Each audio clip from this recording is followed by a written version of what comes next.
Jamaah, oh jamaah. Alhamdulillah. Alhamdulillahirrabbilalamin. Kembali lagi di Islami Tunda. Jamaah Islami Tunda yang dirahmati Allah, masih di tema kita pagi hari ini. Semua wanita itu ingin dirayakan. Nah ini Masya Allah luar biasa ya. Kalau gitu kita panggil lagi Ustadz Syam. Boleh maju Ustadz Syam. Siap. Nah sekarang kita pengen juga nih yang namanya perempuan juga pengen juga dapat suami itu yang bisa merayakan dia atau suami idaman. Nah ini ada nggak amalan yang dapat dilakukan ya para wanita ini agar bisa mendapatkan pria yang terbaik yang dapat merayakan istrinya dengan penuh kasih sayang. Mohon izin penjelasannya. Tepuk tangan buat Ustadz Syam. Terima kasih Bang Fadli Tabe Guru Kusat Maulana Habib Muhammad, para alim ulama yang dimuliakan Allah Subhanahu wa taala. Adakah amalan yang bisa dilakukan seorang wanita sehingga Allah memberikan dia jodoh yang terbaik yang bisa merayakannya, bisa untuk mengerti perasaannya, bisa menjadi imam yang soleh baginya? Maka di antaranya kita nggak usah jauh-jauh ngambil contoh langsung kepada baginda Nabi Shallallahu Alaihi Wasallam yang mana menikahi seorang ibunda Khadijah radhiyallahu anha wardaha. Apa amalannya ibunda Khadijah sehingga dinikahi oleh lelaki yang paling sempurna yang pernah Allah ciptakan? Amalannya adalah ahli sedekah. Ibunda Khadijah itu adalah seorang ahli sedekah. Khadijah binti Khuwailid, bapaknya namanya Khuwailid. Bapaknya ini kerjaannya nyari orang yang hari itu belum makan, dicari buat dikasih makan. Subhanallah, diwarisi sifat dermawannya oleh putrinya itu Ibunda Khadijah. Lalu menikah dengan seorang lelaki menjadi ahli sedekah. Menikah lagi, subhanallah, 2 kali menjanda ditinggal meninggal oleh suaminya. Ternyata Allah siapkan jodoh yang terbaik yaitu Rasulullah Sallallahu Alaihi Wasallam karena sifat kedermawanannya. Maka amalan pertama banyak-banyak sedekah. Mau sedekah subuh kah, mau sedekah Jumat kah, mau sedekah materi ataupun non materi, yang jelas membantu orang lain. Kullu ma'rufin sedekah. Sedekah itu mesti dibalas oleh Allah Subhanahu wa taala. Yang kedua, kita lihat lagi satu orang yang menjadi istrinya baginda Nabi Shallallahu Alaihi Wasallam yang paling sering dibahas juga. Tadi Ibunda Khadijah, sekarang Ibunda Aisyah radhiyallahu anha wardaha. Apa kelebihan Ibunda Aisyah radhiyallahu anha? As-Siddiqah binti Siddiq, orang yang jujur, anak orang jujur. Subhanallah. Maka Ibunda Aisyah dengan kejujurannya itu membawakan daripada Allah Subhanahu wa taala memberikan jodoh yang terbaik untuknya. Kejujuran dan juga sedekah. Dan keduanya ini merupakan akhlak yang mulia. Jadi kalau bicara amalan-amalan tidak mesti yang dibaca-baca.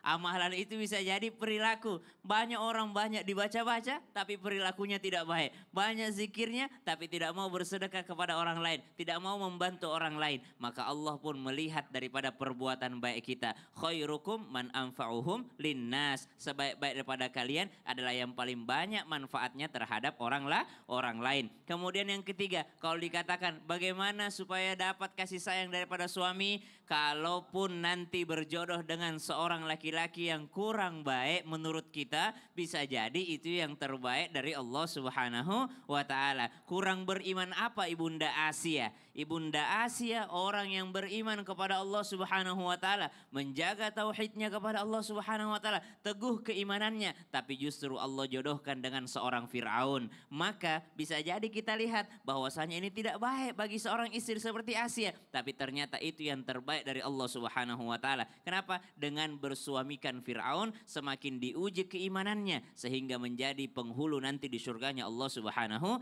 wa taala. Berarti kalau tidak dirayakan enggak buruk-buruk amat. Yang jelas dia bisa menjadi imam yang bertakwa, menjadi imam yang bisa menggandeng pasangannya ke surganya Allah Subhanahu wa taala, menggandeng anak-anaknya subhanallah menjadi penghuni surga. Nanti ibu akan berterima kasih di akhirat. Terima kasih suamiku, mungkin dahulu ketika kita berumah tangga kau tidak pernah kasih saya kado ulang tahun, kau tidak pernah kasih surprise, tapi ternyata kau bimbing aku sholat berjamaah, kau bimbing anak-anakku ke masjid. Itu jauh lebih romantis daripada kado yang datang setahun sekali. Masya Allah. Tapi tetap kalau ibu-ibu mintanya barang-barang mewah. Tadi kan udah diomongin di awal. Ya Allah. Masya Allah. Bu, Siap. pilih mana Bu? Disayang suami apa dikasih duit mulu?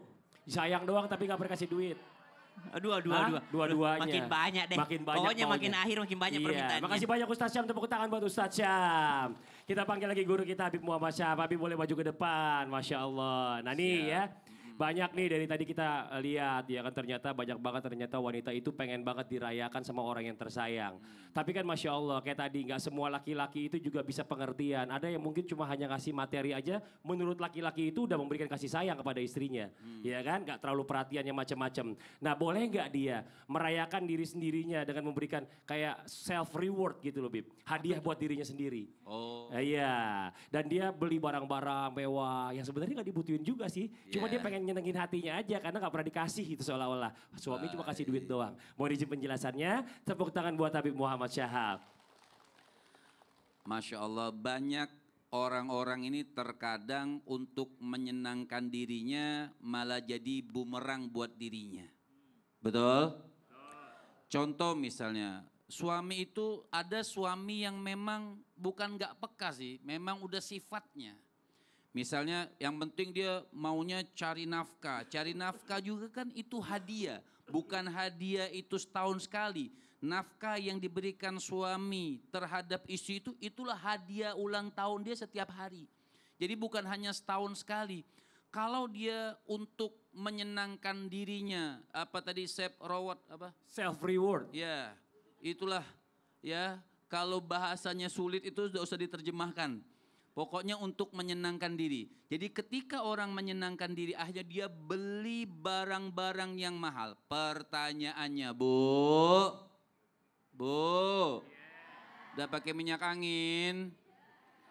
Pertanyaannya, itu duit siapa? Ayo, Bu, jawab. Itu duit siapa?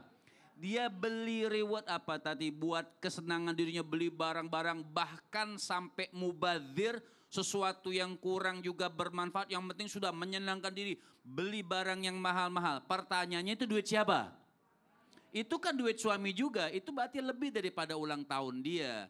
Nah jadi kita ini Masya Allah harus bisa mawas diri. Oh suami saya memang orang pendiam, tapi Masya Allah cari nafkah yang bagus. Anak-anak tidak terlantarkan, makan semua ada, uang sekolah semua ada. Di situ harus ambil. Jadi seorang istri memandang kekurangan suami itu jangan pandang lihat kekurangannya. Lebihnya ini banyak sebenarnya. Betul atau tidak? Artinya lebihnya ini banyak. Kalau seorang istri memandang, oh Masya Allah walaupun suami saya pendiam, jarang kasih surprise apa segala macam. Tapi apa yang dia berikan, coba kita lihat isi-isi yang lain. Mungkin harus kerja di luar, harus capek-capek untuk mendapat keuangan sendiri. Saya Alhamdulillah suami saya tidak capek, saya tidak dikasih kerja apa-apa. Setiap hari semua ada nafkahnya, tapi memang sedikit kekurangannya. Nggak ada tuh hadiah ulang tahun. Atau kadang-kadang lupa, istri itu subhanallah kalau udah ngambek repot ibu. Dia misal hari ini ulang tahun, istrinya lupa, itu nggak ngomong dari 24 jam dia sudah nggak ngomong. Gitu aja lupa. Nah bahasa Ustaz Maulana, betul nggak Ustaz Maulana? Nih. Apa sih saya? Iya, seperti itu. Jadi subhanallah hal-hal itu jadi pandanglah kekurangan suami itu kelebihan buat kita. Supaya menjadi aman dan tidak menambahkan emosi di dalam diri kita. Dan subhanallah pandanglah juga seorang suami, kekurangan istri itu nggak usah dilebih-lebihkan. Itulah adab yang dituliskan oleh Al-Imam Ghazali alaihi rahmatullah. Ada adab seorang istri terhadap suami, begitupun sebaliknya. Ada adab seorang suami terhadap istri. Nah ini harus kita lakukan di dalam rumah tangga kita. Hidup di rumah tangga itu bukan hanya habis nikah kelar, tidak. Hidup rumah tangga itu harus memahami satu sama lain. Suami memahami istri dan istri juga memahami suami. Dan ego-ego itu harus ditinggalkan. Coba bayangkan, misalnya kita bandingkan istri kita sama orang lain misalnya. Oh atau istri sama orang lain. Ketika subhanallah Allah jodohkan kita sama istri tersebut, yang istri orang tersebut misalnya dia udah kelar misalnya. Dijodohkan, hidup dalam rumah tangga kita ada masalah juga.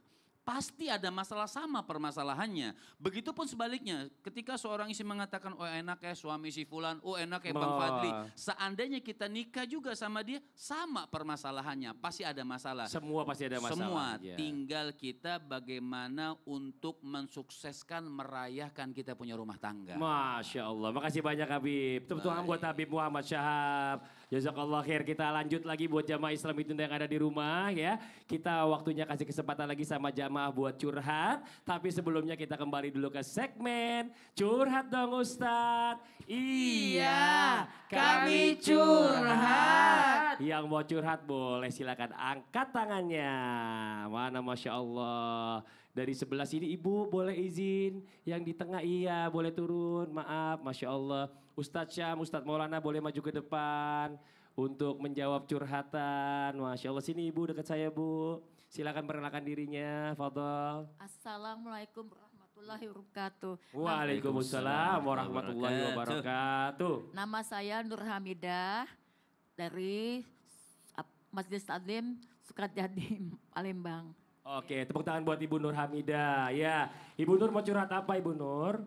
Saya mau tanya sama Ustadz. Saya sebenarnya ada tetangga Ustadz yang ego dan menyebalkan hati saya. Saya kadang-kadang mau nangis, saya itu menegur dia itu Ustadz. Oke. Iya, istilahnya sampah dia. Tapi orang minta uang ke saya. Karena saya nggak mau, saya ngalah, akhirnya saya ngasih. Tapi dalam hati saya dongkol, kayak malah nyikap tetangga kayak gitu. Ustaz. Oh, jadi kotoran atau sampahnya dia Iya, itu dia nggak mau sampah. bersihin sendiri, dia nggak Iya. mau bayar. Justru ibu yang bayarin, disuruh Iya, bayar. apalagi rumputnya, saya Ya. yang membayarnya gitu. Waduh, Iya. sekalian aja bayar rumahnya Bu. Iya kan, jadi Iya. selesai masalah itu tetangga. Betul. Gitu ya Bu. Ustaz Syam silakan dijawab dulu Ustaz Syam. Silakan Fadol Ustaz Syam. Baik, ibu mau dibalas di dunia atau dibalas di akhirat? Akhirat. Pengen dibalas di akhirat ya sudah ikhlas lah kalau gitu. Tapi Karena dongkol. Tapi dongkol. Gimana biasa mau itu ikhlas kalau biasa bu, dongkol? dongkol bu biasa itu. Orang juga kalau belajar puasa juga kelaparan bu. Orang baru belajar puasa tuh lapar pasti awal-awal tuh haus. Orang baru belajar sholat itu pasti capek itu sholat tengah malam tuh ngantuk pasti. Orang baru belajar Quran ada capeknya, semua ibadah tuh ada capeknya. Maka kalau ibu bilang saya sedekah tapi saya dongkol, biasa itu bu. Berarti awal-awal dongkol, subhanallah. Tapi bisa saja ketika ibu bersedekah seperti itu, ibu menyisipkan dakwah di dalamnya. Maksudnya apa? Ibu awalnya mungkin bayarin, lama-kelamaan ibu sampein juga, aduh nggak bisa loh kalau aku tiap bulan bayarin. Nggak bisa loh kalau tiap potong rumput aku yang bayar. Belajarlah mungkin sekarang saya bantu bulan depan sendiri ya. Nggak masalah ibu kasih dakwah seperti itu. Kalau ibu sudah akrab dengannya. Maka ibu akrab dulu. Akrab dulu, tapi nggak ditegurnya saya. Nggak ditegurnya, udah dibayarin nggak ditegur lagi. Rese juga di Itulah tetangga. berarti memang ada ya yang penting bukan kita yang sakit bu. Kalau orang lain sakit ya begitulah. Tapi kalau yang penting bukan kita yang sakit. Coba lihat orang di rumah sakit itu. Kalau lagi parah sakitnya, enggak mungkin dia fokus sama penyakitnya orang. Ya kenapa dia sibuk sama penyakitnya sendiri. Maka subhanallah ibu yang penting bukan ibu yang sakit. Tetangga ibu sedang sakit mungkin hatinya sakit akhlaknya. Maka ibu silahkan bersedekah. Pasti ada pahalanya di sisi Allah subhanahu wa ta'ala. Masya Pasti ada Allah. pahalanya. Ibu sisipkan saja dakwah pelan-pelan. Dan dakwah itu paling efektif kalau ibu dengan keakraban dengan cinta. Jadi berusaha akrab dulu baru dakwahi. Masya Allah, makasih banyak Ustaz Syam Ibu Nur. Ya, Loh, terima Ibu Nur mana? Mana ya? Oh Ibu Nur makin ke belakang ini. Lu maju dulu. Dekat-dekat Oh dekat Habib. dia lagi bersihin rumput tetangga. Oh gitu. Ibu Nur, maju lagi ke depan Bu sedikit Bu. Ustaz Maulana tambahkan silakan. Jadi gini, ambillah pahala, raihlah keberkahan daripada tetangga. Seandainya kata Nabi, ini pesan-pesan malaikat Jibril datang untuk berbuat baik kepada tetangga, seakan-akan tetangga itu akan dapat warisan dari saya. Jadi kenapa? Tetangga itu kalau kita bersedekah pahalanya 60 kali lipat Masya daripada Allah. sedekah kepada orang lain, Bu. Masya Allah. Jadi niatkan aja sebagai sedekah.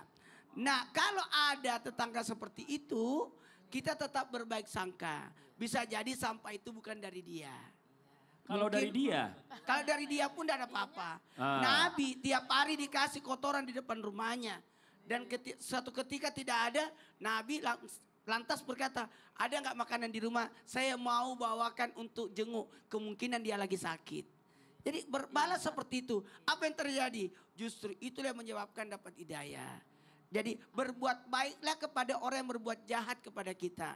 Balaslah dia dengan kebaikan. Yakin Masya Allah. Ibu jangan berniat perbaikin rumput tetangga. Berniatlah sedekah kepada tukang rumput. Amin. Iya, oh iya. Saya berniat sedekah sama tukang rumput. Iya Ustaz. Jadi tidak usah berniat bersedekah kepada Benar. dia. Karena Kan bikin sakit hati kita. bener, karena kalau tuh rumput didiamin juga nanti ada ular masuk rumah ibu juga. Iya, bahaya. Lebih kaya dari kita Ustaz.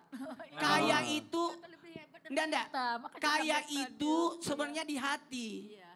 Bisa jadi rumah gede tapi utangnya di bank banyak. Oh iya benar. Iya. Oke Ibu gitu aja Ibu Nur ya. Standar kebersihannya juga beda kali. Ibunya bersih banget kali. Iya. Karena ada yang penyakit Iya. begitu tuh. Jadi ibu niatkan satu, bayangkan sampah itu bukan dari tetangga. Bayangkan rumput itu niat sedekah kepada tukang rumput. Masya Ya. Allah. Makasih, Ustaz. Makasih Mas banyak Tadi. Ibu Ayo, Bu, sini, Bu, sini, Bu, Iya. sini, Bu. Boleh Ah. mic-nya Bu.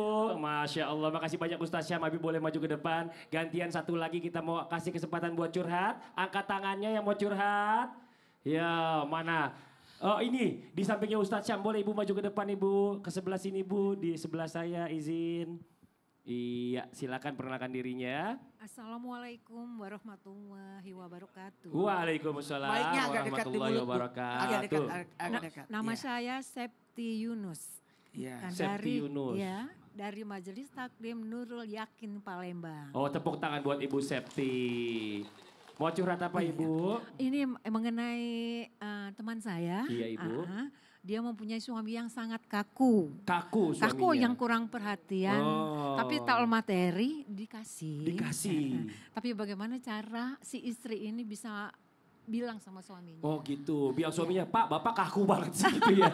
Jangan ngomong gitu kan bapaknya suka tersinggung. Iya, marah, iya. Nah dia harus bahasanya apa yang enak Iya, gitu benar, ya. benar, Supaya benar. suaminya sadar bukan cuma hanya materi Pak, Iya. aku juga butuh perhatianmu Iya, gitu benar, ya. benar, Oh benar, Masya Allah, iya. jadi kayak gitu Ibu ya. Oke. Coba kita minta dari Habib Muhammad Syahab dulu menjawab, silakan Bi. Manusia itu tidak ada yang sempurna. Saya pengen suami yang begini tinggi, ganteng, keren gitu kan.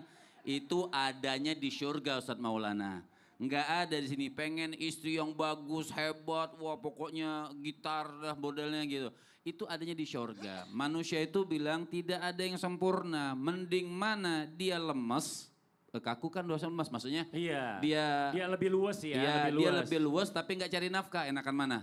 Daripada kaku tapi nafkahnya bagus, enakan mana Ibu? Mendingan kaku nafkahnya bagus Ibu ya.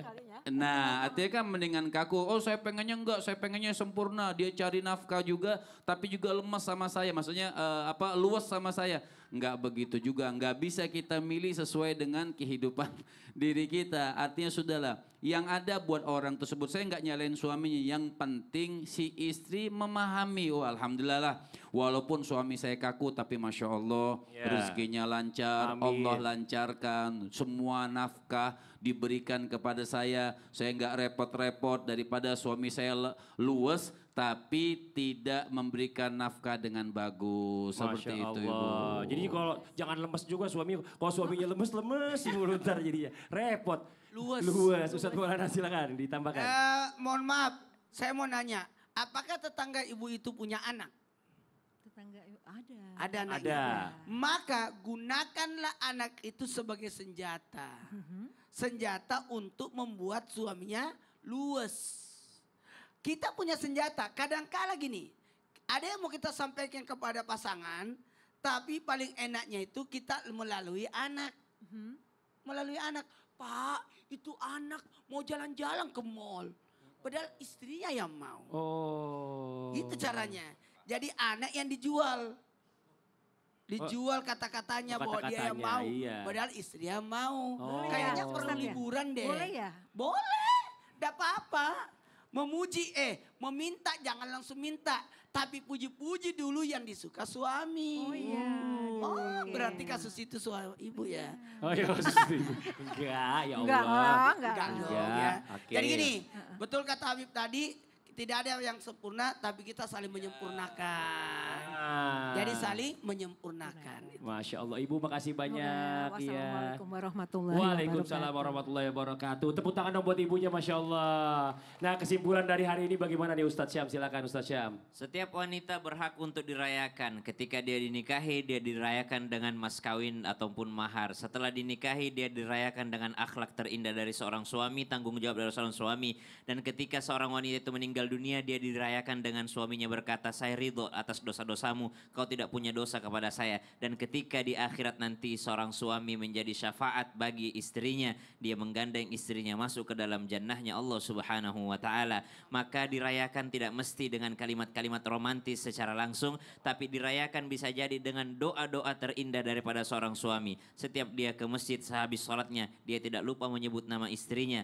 Setiap dia habis sholat tahajud, dia tidak lupa menyebut menyebut nama istrinya dan mendoakan istrinya. Inilah perayaan terbaik bagi orang-orang yang beriman, bagi suami yang beriman dan istri yang beriman. Wallahu ta'ala alam. Masya Allah, alhamdulillahirabbil alamin. Demikianlah perjumpaan kita hari ini. Semoga dijadikan ilmu yang bermanfaat untuk kita semuanya. Dan sekali lagi mohon maaf atas segala kekurangan. Wallahu muwaffiq ila aqwamit thoriq. Wassalamualaikum warahmatullahi wabarakatuh. Waalaikumsalam warahmatullahi wabarakatuh. Allah ya Nabi Salam alaika ya Rasul.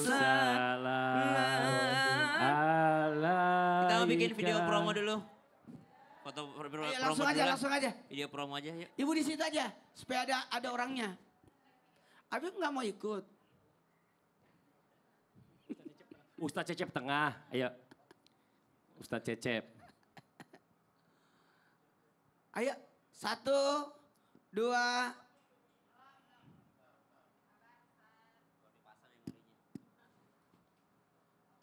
Habib Muhammad nggak mau ikut nih. Iya, ini dia kompornya kadang-kadang dari teman sendiri. Nggak apa-apa kali, sedekah promo doang. Walaupun nggak ikut.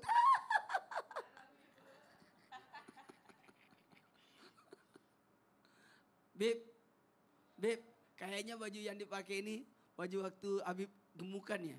Sekarang agak kurusan sekarang. Menderita ya.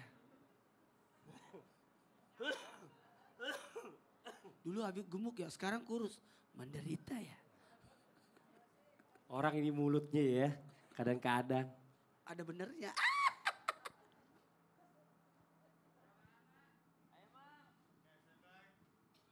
Selesai tablik baru bikin acara dulu. Ustaz Maulana. Mau yang ini. Standby. Kalau banyak ngomong